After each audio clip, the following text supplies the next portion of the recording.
Hello friends, it's Michelle. Welcome to my channel and to the February edition of Tea With Me. I know you're shocked, right?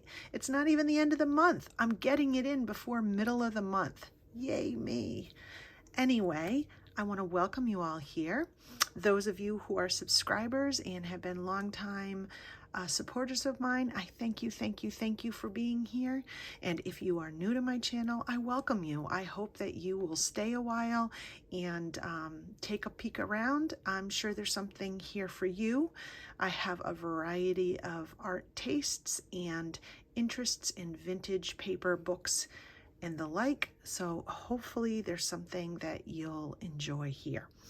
So this Tea With Me is going to be very typical of what I intended for these episodes to be, which is sharing and recommendations and telling you what's floating my boat right now in the paper or vintage world. It is just about 5 days before Valentine's Day. Friday, Saturday, Sunday. 4 days before Valentine's Day. So if you are looking to make a Valentine's Day craft, I want to remind you that last month's Tea With Me had a free printable, an adorable Valentine's Day kit that you can get for free from me as a thank you. You just have to go to the very end of last month's video, which I will link below, and there is a link right at the end on the screen that you can touch, and it will take you right to the Valentine's digital that you can use and keep for free. I also want to mention a big thank you to everybody who watched my cardboard box journal series, and I'll link that series below. You guys, I loved all the conversation and the support, and I know this is not a new idea, so I really appreciated you joining in and having fun with me. Those of you who are joining me that are beginners, this is a great way to start junk journaling. So I just wanted to give a big thank you for that. The other thing I just want to get out of the way, a little housekeeping, is that I think you may have heard me say, I don't know, 1 or maybe 200 times that I have bought way too much paper over the years. I originally thought I was going to have a paper business, which I have not decided to go through with. I originally started buying paper because I love it for my art, and now I have too much, and I am de-stashing, and I am doing what's called February flea market. That's what I'm calling it, at least. I am going through my hoard, and I am getting rid of tons and tons of paper and books. Last week, I did a big book sale, and I was able to get rid of 75 books. Oh. And this week, I'm doing all of my my vintage and craft playing cards. I don't want to go into this too much because the sale is tomorrow, and this video hopefully will be watched for a while and it won't be relevant. So if you're watching this in time for the sale, just go over to my Tape and Twine Vintage Instagram and you will learn all about, yikes, they're getting away with me, about the pile of cards that you can get for a very inexpensive price. Again, just go to Tape and Twine Vintage.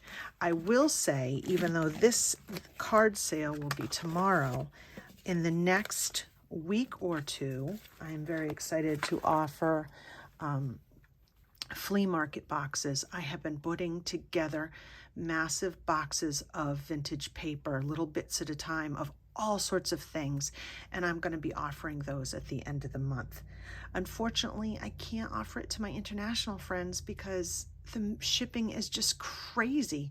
And when I say crazy, I mean crazy. Like, it cost me $50 to $80 to get these packages to you, which is not worth it to you, unfortunately. So I feel very badly about not being able to purge and de-stash with my international friends, but I promise there will be things in the future that are smaller groups and lighter that I will be able to share. I'm just getting rid of some of the bigger stuff right now, the stuff that's taking up room.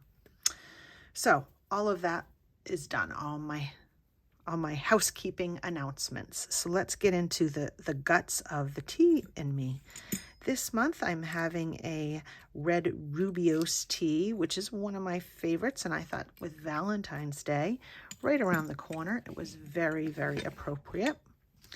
I have started on my favorites page on Amazon a tea list. If you're ever wondering what are the brands that I drink or the ones I refer to, you can see them there. Now, because it's Amazon, they're selling in big quantities. Obviously, that's not something I'm hoping you'll buy from Amazon. I'm just putting it there in case you ever want to look. Okay, so if you're new to Tea with Me, this episode is really all about sharing paper love and other crafters, and it's really about sharing. And this paper community, vintage community, is so incredibly generous that I wanted to definitely do a little sharing of my paper community and some things that I think are really unique and different. So this month, I thought what I would do is, instead of sharing like people's channels, which a lot of people do, I was going to share 3 different YouTubers that are in the paper community that are either doing something different that I think maybe you haven't seen and you might want to check out, or maybe they're just doing something that I am really excited about. So the first YouTuber I want to share is Jennie May June, and I will link her information below.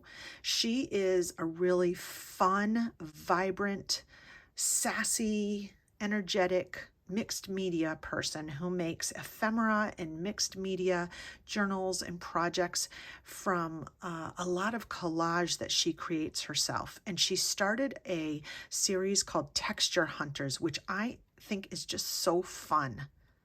So I'm going to link some pictures here, and I'll put her information below.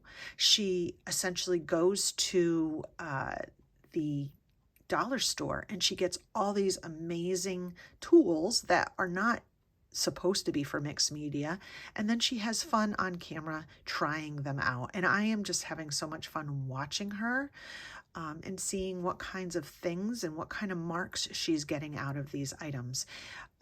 Even if you don't have a dollar store or you're living somewhere else in the world, these are items that everyone can get. I hope that you will check her out. Really, really fun little series she's starting there. The second person I want to talk about is Barbie at Nellie and Ruth Designs. She's doing something I haven't really seen yet, and it may not be everybody's cup of tea, but it is very fascinating and definitely something that can be inspirational to you if you're looking to do something out of the box. She is making a I wouldn't say it was anime, but is it manga? I never say it right. It's the Japanese cartoons. There's one in particular called JoJo, and she is basically making a junk journal out of this anime-like visual novel or graphic novel, and she's doing collage. She's using watercolor. She has a whole series and playlist on this. It's very unique. It's very different.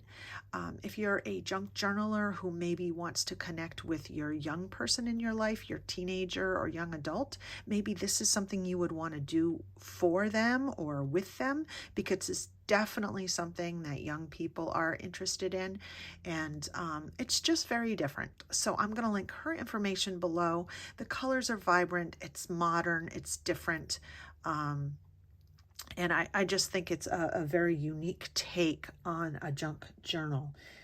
And the last channel I want to talk about is Carrie at Warm Morning Sun. Now, she has a really solid Instagram feed. She's been around a while. Her aesthetic is so yummy. It's warm and cozy, and I don't know, her junk journals, her paper products, her embellishments, her envelopes, they're just stunning. And she just started a YouTube channel, and on that YouTube channel, her videos are short. Like her longest one is 8 minutes. They're mostly a couple minutes long, and they are like just aesthetic eye candy. She's new to YouTube, but she is not new to paper. I'm going to link her below. If you have a cup of coffee and you just want to start your day with some beautiful paper, go to her channel, subscribe to her. She's just dreamy, and I think you're really going to enjoy her channel. So those are 3 new either junk journalers or YouTubers or ideas that hopefully you will get some inspiration from. They're all very different, all people that contribute to their community, and I hope you will check them out. Okay, now it's the part. Oh, you like my ring? Look at my cute ring. I saw this, and yes, it's whimsical, but I had to have it. You know me and my mushrooms. And if you hear some like knocking, it's my bird feeder on my window. All that's left is the seeds with the hard shells, and the birds are like hammering at them. So this part of the video that I want to talk about now is my book recommendations. Oh, I'm very excited about this, and at the same time I am also a little bit nervous to talk about this as well, because it opens up that Pandora's box of copyright and fair use, and that's a discussion for another day. But let me tell you, so I went to England a few years ago and went into a bookstore and saw these books by Sewell. And I love birds, I love nature, and I just love his illustrations.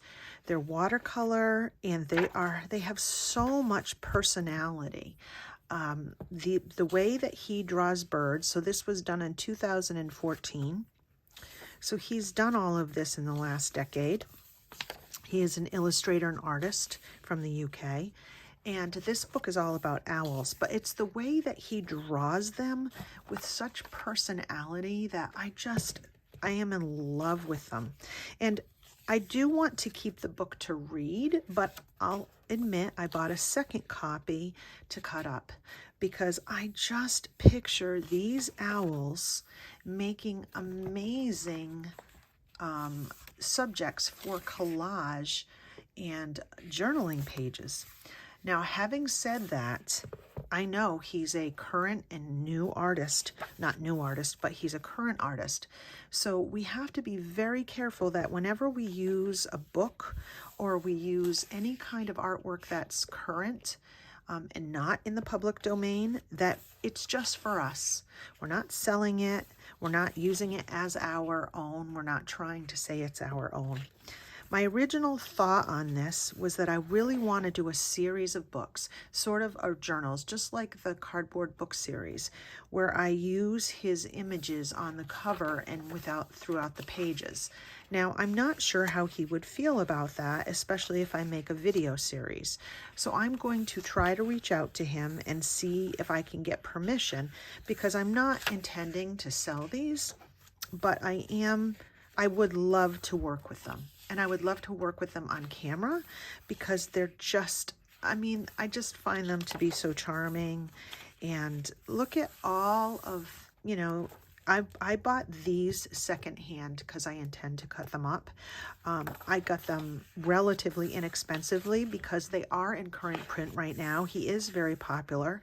So you can buy them used on almost any used book online store fairly inexpensively. So for the amount of artwork that I would get out of here, and as you can see, every time I would cut into one, I'm not cutting into another piece of artwork. So every single piece of artwork in this book, oh my gosh, tell me that that face is not charming.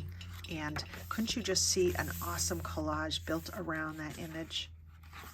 I just love it. I have another book to share of his, The Charm of Goldfinches. If you love nature like I do, I think you would just really enjoy this book. It's basically a book about what each group of animals is called and how fun their names are. So it's nouns, quirky nouns of the animal kingdom. So a sleuth of bears, a down of hares, a caravan of camels. It's all the names that are used for groups of animals, and he illustrates all these different animals, and again, just so much personality, so fun. I think they would be amazing to fussy cut. I mean, the book is great to keep and read, don't get me wrong. Oh my God, this page. Look at this page. I just love these books, and I really want to work with them. Really quick, if you are new to junk journaling and mixed media or collage, you can use anything that you buy in your own personal work for yourself. When you sell it, that's where it becomes sticky, because you're selling someone else's artwork. And I'm not going to get into all the little intricacies of it, because people do debate it, and there's all sorts of different nuances to the law. If you're just making for you, you don't need to worry about it. If you are making with the intent to sell, you need to look into it. And I may make a future video, because I've been really researching this heavily lately. As someone who's doing digital kits, I want to make sure that I am following the rules and not publishing things that are not in the public domain or are not copyright free. So I've been really doing a lot of research. I've learned so much, and maybe I will share that if there's an interest in it, because there really are so many levels, and there really is a lot more you can use than what's just in the public domain, but you have to understand it. And franchising is a whole other can of worms. So these two books I wanted to share. I also want to share, speaking of franchising, a book I found at a thrift shop that I just thought would be beautiful for a winter journal. Now, it is Walt Disney, and this is where you have to be very careful, because Walt Disney, on top of copyright, has franchising, which means you can't sell anything that's Walt Disney without a franchise thing. But again, if you're making for yourself, no worries. So this is called Walt Disney's Once Upon a Wintertime. It's a little golden book from the 40s. I had never seen it before. And on a lot of times, you just don't really see Disney books that aren't Disney characters.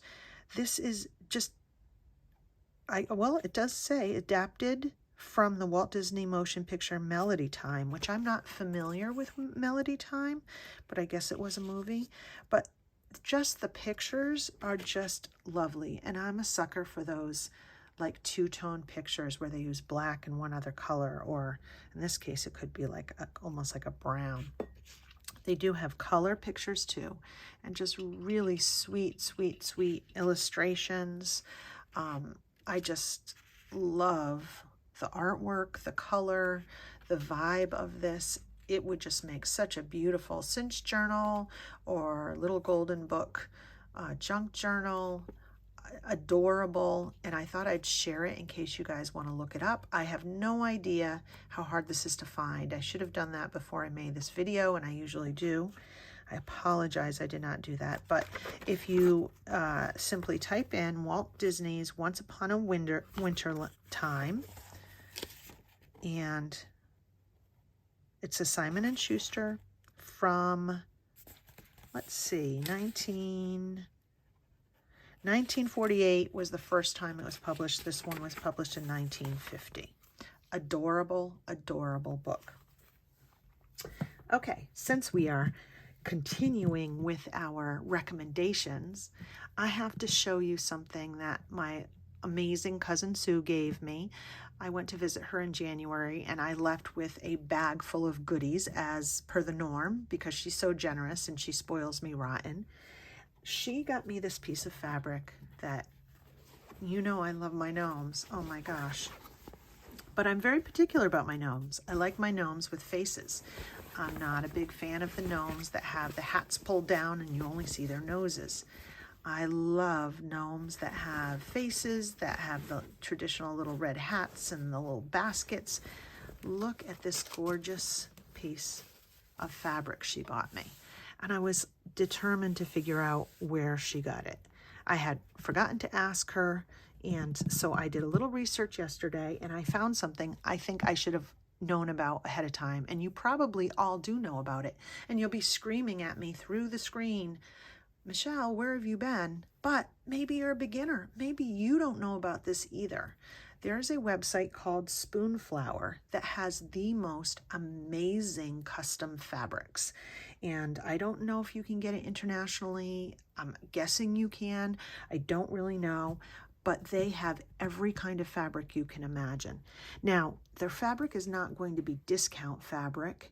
I think this sheet here, this like what's called a fat quarter, I guess, was selling retail for $8.80. But I mean, I could get 2 journals from here easily, and some additional little things. I mean, this is a decent size, so I would pay that for something special. Now, just for fun, I went in and I looked for some fun things, and let me tell you, I used some keywords. The keyword Victorian, the keyword ephemera, the keyword woodland, the keyword mushrooms, and the amount of fabric on there was insane. I'm going to put 2 links below. I'm going to put the link to this gnome fabric in case there's anybody else out there that loves gnomes as much as me. But I'm also going to give you the link to the ephemera fabric page. Oh my gosh. I can't even tell you. It's gorgeous. And again, it's not cheap, but there are coupons online, and the fat quarters are doable. And if you get a couple of, if you're making a special journal, it might really be worth it to you. So I really just wanted to share that with you.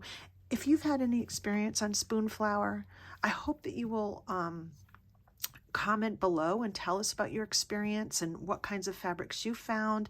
Do you like them? I would really love to hear your thoughts on this as well. Now, before I continue, I have one more last thing to share, and I do have a request. One of the things I'm realizing as a YouTuber is that I'm supposed to be asking for you to like my videos and subscribe, because it's the only way that YouTube will understand that what I'm doing has worth, and then they will push my videos, which help grow my channel. So if you like my videos, if you appreciate the time I put into sharing with you, I would ask just for you to like my videos when you're watching them, to comment below if you feel that you have the time or have something to say, because those interactions with my channel are what help YouTube's algorithm share me with other people to find me. And I really do work hard on my videos and my channel, and anything in those, that's the biggest way you can support me, is just by liking and commenting, or liking and subscribing, or just doing one of those. But anyway, that's my little plea, and I appreciate you being here. So the last thing I want to share is not anything new. Piano rolls, or we know what they are, right? Piano paper. And a lot of people work with them. Some people like them. Some people don't like them. I haven't found a massive love for them. I haven't found them to be things that I use a lot. However, I found these 2 boxes and I just had to share them. This is the brand QRS. My guess, I have no idea if these are more modern. I'm guessing they're more modern than maybe the older ones. But what I really, really loved about them was they weren't the typical piano paper. They were more like vellum or parchment. Can you hear that crinkle? And can you see how translucent? This one has more of a yellow feel to it, but it's very much like a combination of light vellum or grease paper without it being so waxy. I absolutely love this paper, and I only thought piano paper came one way. So this is the first one I found from this brand, and then the second one I found, I don't know if there's a copyright date on them so that I can see how old they are. I'm not seeing anything. This one, let me look at the box. There isn't even a name on it, but look at this. It's white, and it really is just like vellum. I think I can print on this.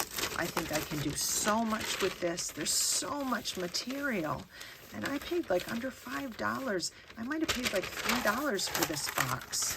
And oh my gosh, I just can't get over the material, because piano paper in my mind has always been the other type of piano paper, which is still beautiful and a lot of people use it. But this to me is so much better. So you might want to look for boxes that look like this. I'm not sure if you'll be able to tell online if you're searching for them. If they show the inside and they're yellow or white like this, they may be the same material. They're delicious, and I just had to share them because they were different from any other piano paper that I had seen before. So I think that's it. What am I up to for the next few videos? Oh, excuse me. I am froggy. For the next few videos, I am going to do a polymer clay video because I've been having a lot of requests for that and I haven't done one in a long time. I'm going to try to pick something that my paper people would also be interested in. And I am definitely looking at doing another journal series, either the Matt Sewell, if I can get permission from him, or I have something else up my sleeve that I'm very excited about. I just love this community. This is a little rabbit my mom just made me, and I thought she was perfect for Valentine's Day, and to say goodbye to you for this month, and to thank you for your support and for always making me feel welcome. I love this paper community. I love sharing time with you, and I will see you in March. Bye.